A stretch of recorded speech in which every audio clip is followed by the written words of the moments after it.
Good morning, and welcome to the First Universalist Church of Yarmouth. My name is Joe Dreher, and I'm a member of the board here at First U, and so happy to be greeting you this morning. At First Universalist, our mission is to explore our faith, embrace this community, and engage in the world as spiritual seekers. May we take those words to heart.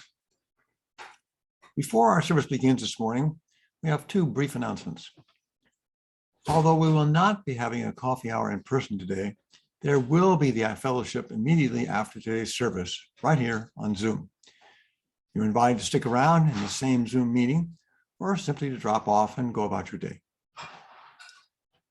Additionally, despite the fact that we're meeting virtually for the past couple of weeks, there's still a lot of church activity going on. Check channels each Friday to keep your fingers on the pulse of all that's going on here at First U. I want you now take a breath, a nice deep cleansing breath with me. And let all the things that are on your mind go out with the breath. And settle into this sacred space and sacred time as Sam Chandler, our music director, will play us into worship.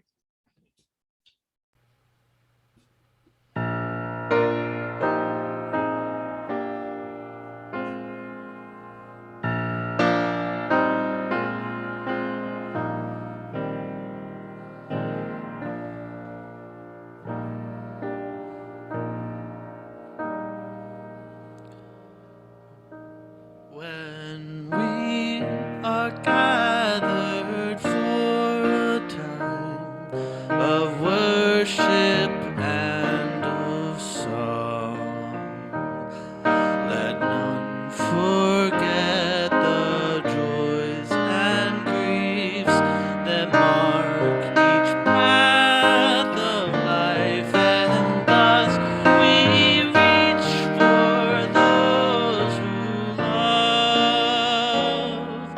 We reach for those who love.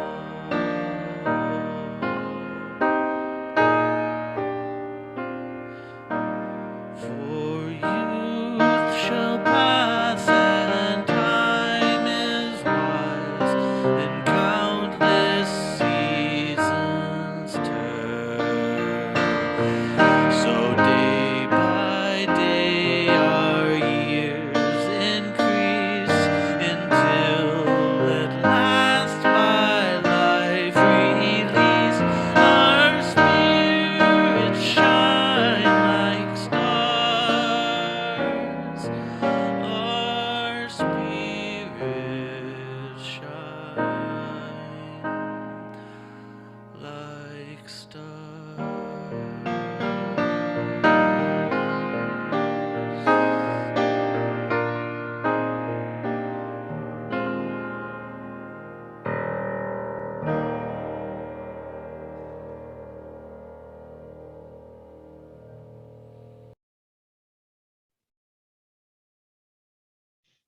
Thank you, Sam. Thank you, Pete and Kai, who are running the tech this morning. And thank you to all of you who are joining us today. And finally, a special thank you to Joe Dreher and Barbara White, who are helping me weave this service together today. Joe, Barbara, and I are three of the 6 members of one of the small group ministries here at First U. And I am always struck by how the relationships we've built and nurtured with one another are integral to my sense of self and to my own personal history. And today we'll be sharing ourselves with you in a quiet and simple service. So now please take another deep breath as we are called to worship by the words of Reverend Gretchen Haley. Give up the fight for some other moment, some other life than here and now. Give up the longing for some other world, the wishing for other choices to make, other songs to sing, other bodies, other ages, other countries, other stakes. Purge the past, forgive the future, for each come too soon. Surrender only to this life, this day, this hour, not because it does not constantly break your heart, but because it also beckons with beauty, startles with delight, if only we keep waking up. This is the gift we have been given. These body clothes, this heartbreak, this pulse, this breath, this light, these friends, this hope. Here we remember ourselves, all a part of it all, giving thanks and centering joy. Come, let us worship together. We now come to the time in our service when we light our chalice. The chalice is the symbol of Unitarian Universalism around the world. If you have a candle or other object nearby, feel free to bring it close to you and light along with me. And join me in reciting our chalice lighting words.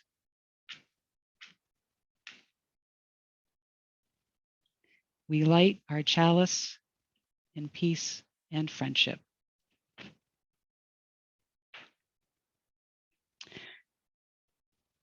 Our first reading this morning is a poem I wrote 40 years ago, yikes, during a semester abroad in Italy. The backdrop is a trip I made to France during that time and a special reunion that occurred there. It reminds me now of both the innocence and complexity of my own personal history. I resisted the urge to rewrite this poem, so here it is as it was originally published in the spring 1982 edition of the Trinity College Review. Arriving in Dijon. 1. The sign says Dijon, and my heart beats fast.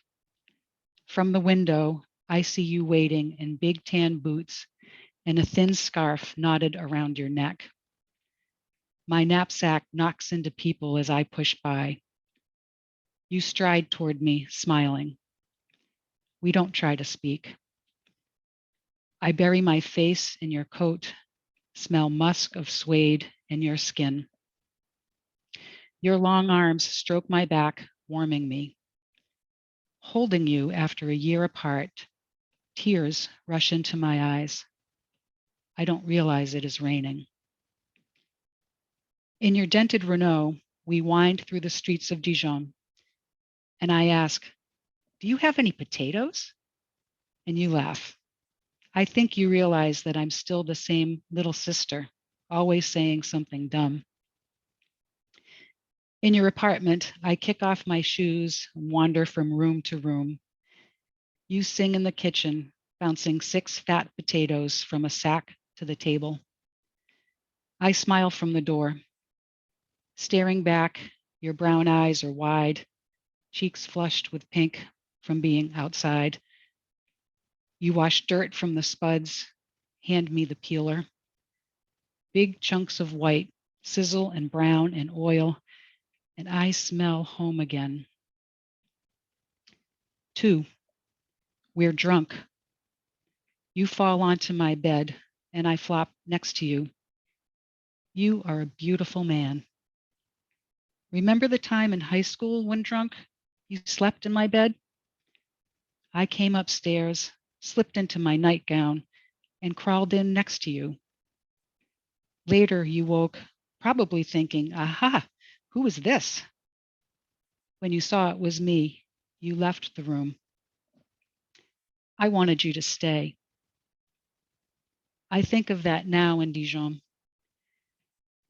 I think of all our baths together when we were young, and all I want to do is curl up next to you, rest my head across your chest, and fall asleep.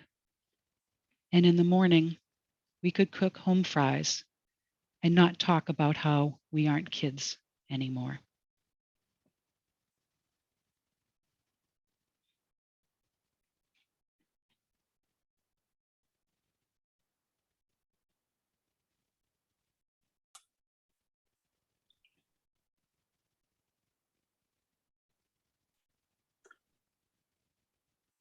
This month, in honor of our first principle, recognizing the inherent worth and dignity of every person, we are sharing half of our offering with Maine Wabanaki Reach.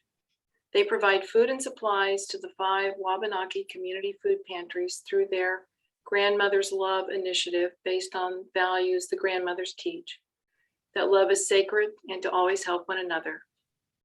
One thing that Indigenous people have is collective resilience and a call to respond during crises. They are grateful for all who respond to this call. You are invited to make your offering today using the donate button in the order of worship. By clicking this link, you will be taken to Give Butter, a virtual giving site that accepts a card number, PayPal, and Venmo accounts. You may also give your offering by dropping a check in the mail or using your bank's free bill pay feature. This morning's offering has now been requested and will be gratefully received. Thank you.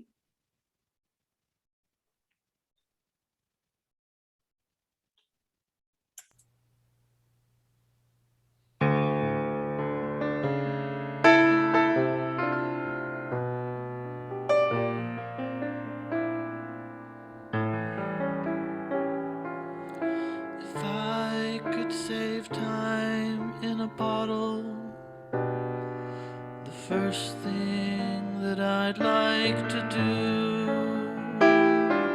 is to save every day till eternity passes away, just to spend them with you. If I could make days last forever, if words could make wishes come true, I'd save every day like a treasure, and then again I would spend them with you. But there never seems to be enough time to do the things you want to do once you find them. I've looked around enough to know that you're the one I want to go through time with.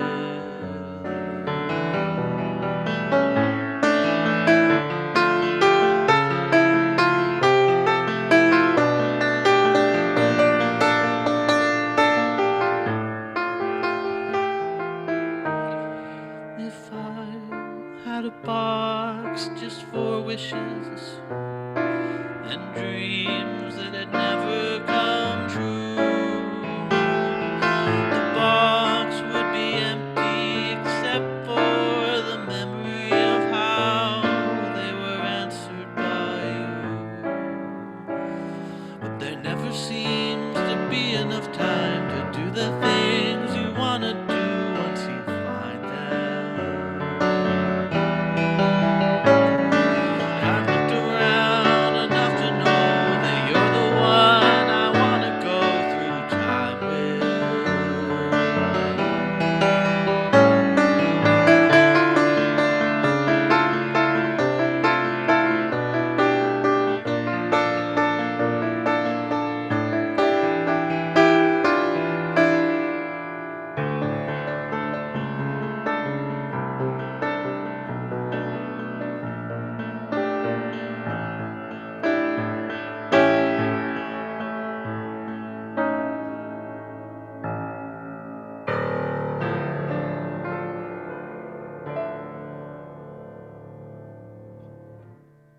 And Kai will resume.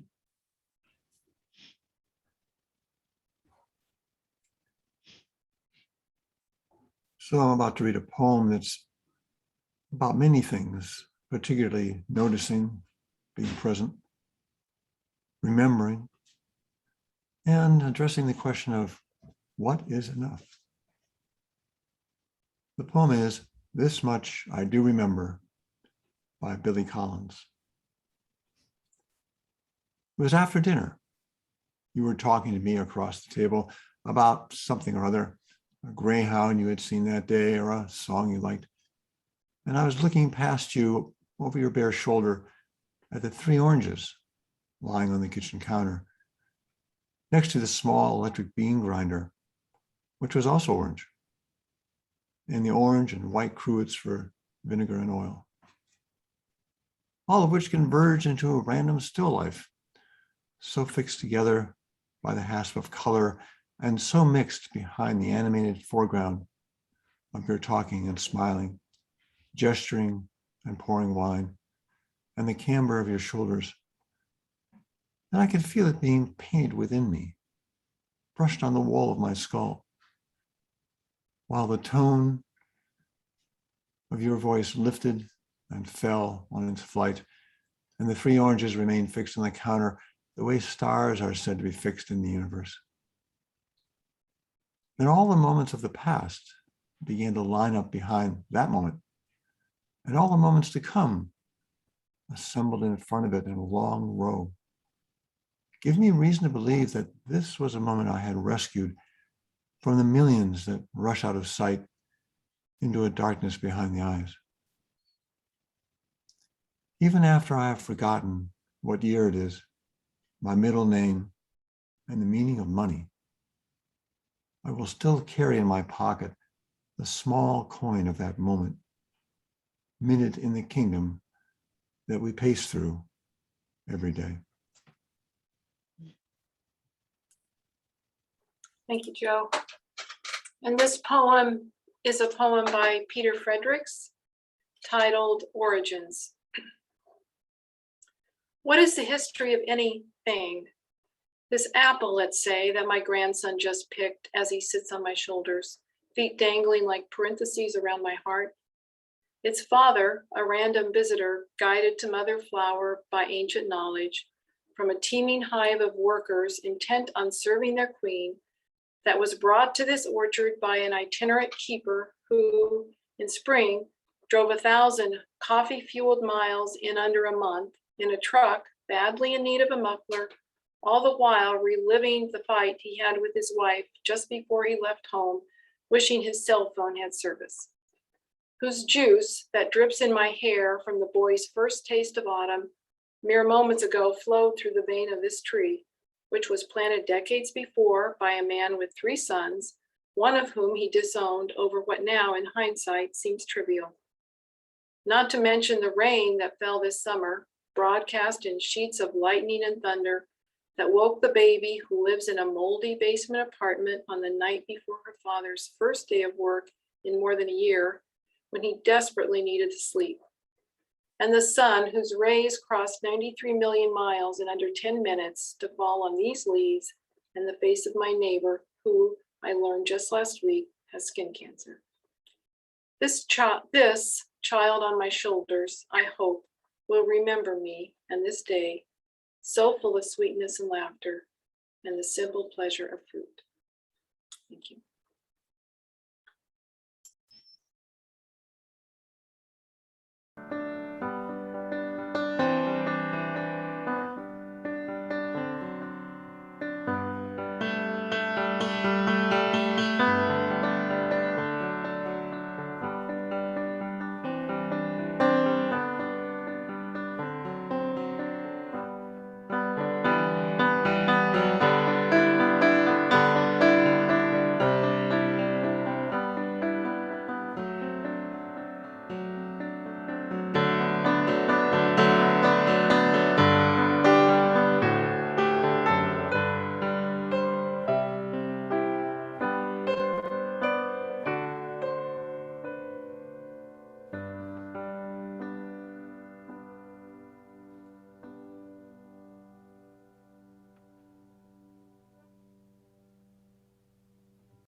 While I was thinking about the worship theme of holding history, I was pulled in a more introspective direction and began to consider my own personal history.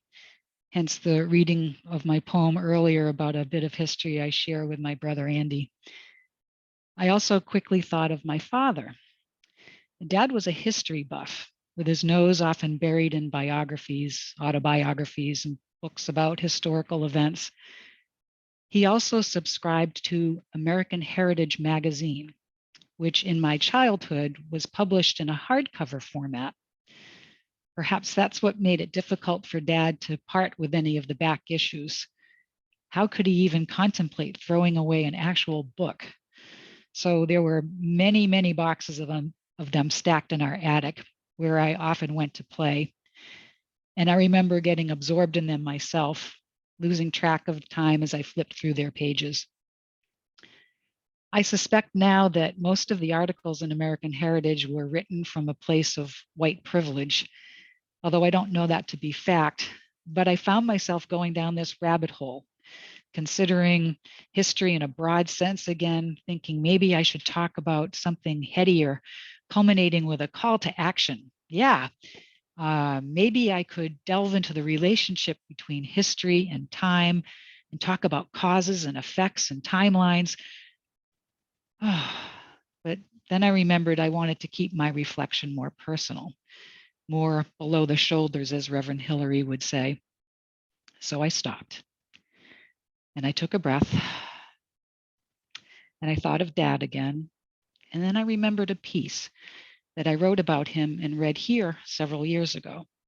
Well, not here on Zoom, but in our sanctuary. It's called Father Time, and it's a simple story about time and history in a sense. I did not resist the urge to update it a little, and I share it with you now. Father Time. The association in my mind between my father and time goes way back to when he taught me how to tell time as a child using a wind-up toy clock. Now, Google tells me it was a Fisher-Price clock, originally introduced in 1968. So I would have been 7 years old when learning to tell time, which seems weird to me now because in my memory of this time, I was maybe 4 or 5 at the most. But no matter, the clock was about yay big. It had movable hands, and after winding it up, it played a sweet little tune. I can still hear Dad singing along with the simple tick-tock melody.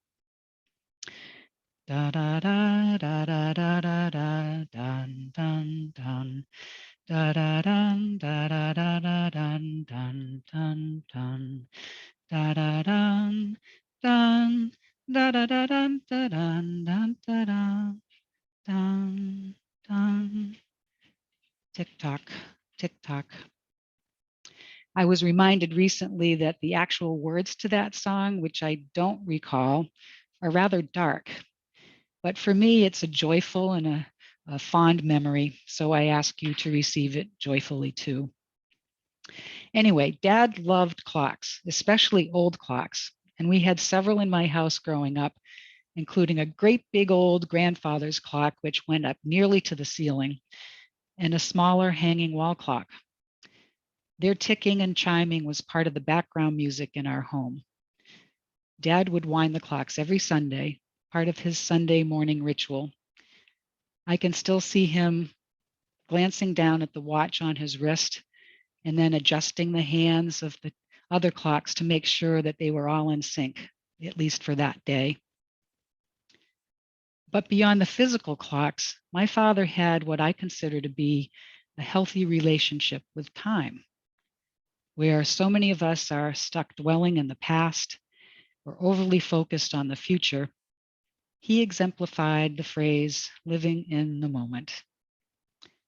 This wasn't something he did deliberately or that he began after reading a book or because he subscribed to any particular philosophy. He just intuitively practiced this thing that many of us find so difficult and so elusive, living in the moment. This, despite his love of history, he lived in the moment. Now, it's not that he never looked forward with either anticipation or dread, and it's not that he never looked back to reflect on his own past. In fact, he didn't have a perfect life and had more than his share of concerns.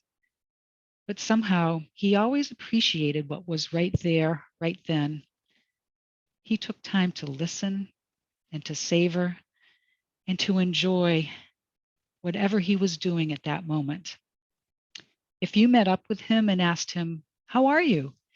he would inevitably answer, "Fantastic," and he'd mean it. Because at that moment, despite what other cares may have been poking at the periphery of his life, he truly felt fantastic. All he needed to feel that way was to be in conversation with you, to have been asked, and to be connected.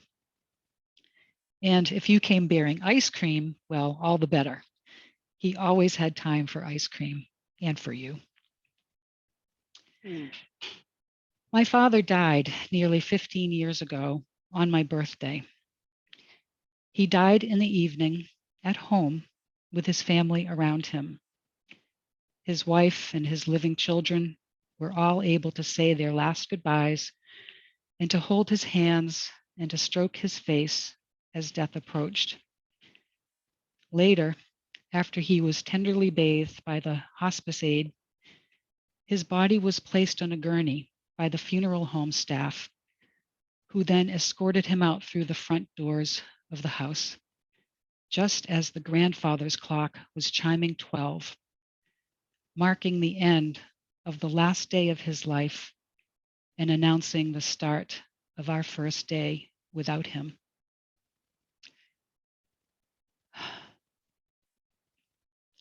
For a few years after his death, winding Dad's clock became part of my own Sunday morning ritual. The clocks have since traveled on to other homes where I picture them having become part of other family histories. But even without the clocks, I think of Dad and how his history has in many ways become part of my own. Especially on Sunday mornings, I think of him and his unspoken lessons, appreciate what is here and now, and use time wisely and gently. May it be so.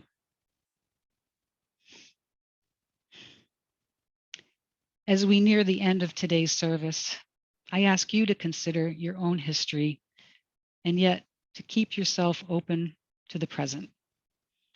Sometimes what becomes meaningful history for us on a personal level is a last-minute invitation or an unexpected change of plans, which then open us up to being present to a moment that will become a colorful thread in the tapestry of our lives. I offer these words from In Blackwater Woods by Mary Oliver as a blessing to you all. To live in this world, you must be able to do three things: to love what is mortal, to hold it against your bones, knowing your own life depends on it, and when the time comes to let it go, to let it go. Amen. Please join me now in reciting our Unison Benediction. The words are printed in the order of worship, and I will also now put them in the chat. Please join me. For those who come here seeking God, may God go with you. For those who come embracing life, may life return your affection. And for those who come to seek a path, may a way be found and the courage to take it step by step. Please feel free to stay on the Zoom call to join in fellowship. You are all welcome.